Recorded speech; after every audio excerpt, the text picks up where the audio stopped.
I'm Katie LaGrone in Tampa. We are getting new insights into Florida's year-long grand jury on illegal immigration, starting with a Florida sheriff who recently provided testimony. It's been a little over a year since a statewide grand jury began investigating the impacts of illegal immigration in Florida. How many times were you interviewed? I know once. Polk County Sheriff Grady Judd now talking about the rare ongoing state probe. You've been on board with it since day one?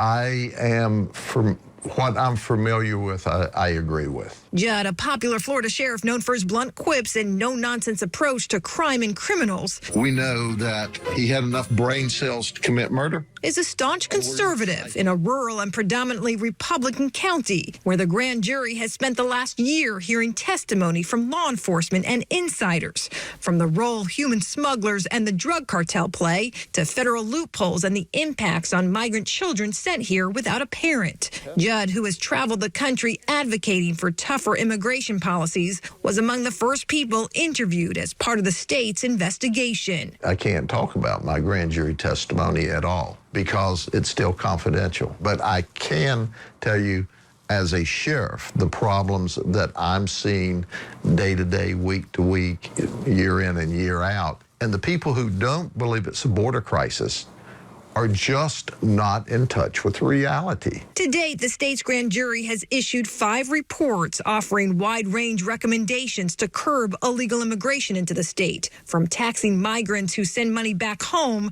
to creating new mandates limiting help for children. The panel, which estimates there are now nearly 1 million people living in Florida illegally, has also recommended holding employers who hire undocumented workers more accountable, while criminalizing those who help transport or house them. How do you enforce a law like that? I mean, without sort of coming across like you're targeting people.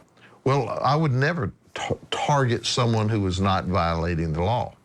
The way you would come across somebody would be if a violation were occurring, i.e. you're chasing a criminal and someone's hiding the criminal. But let's make it abundantly clear.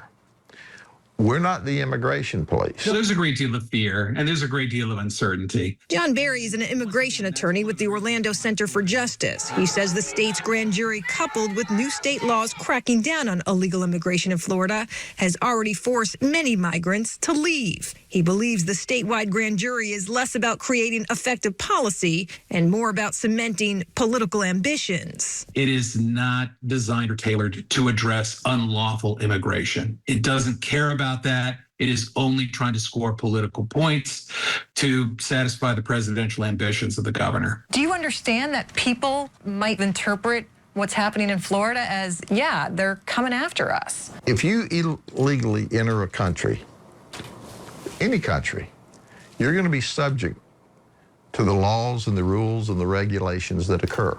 If you don't want to worry about that, don't go into the country illegally. And this grand jury has been extended to April 2024. And while this panel has made a number of recommendations, they still need to be presented to and approved by the state legislature. I'm Katie LaGrone reporting.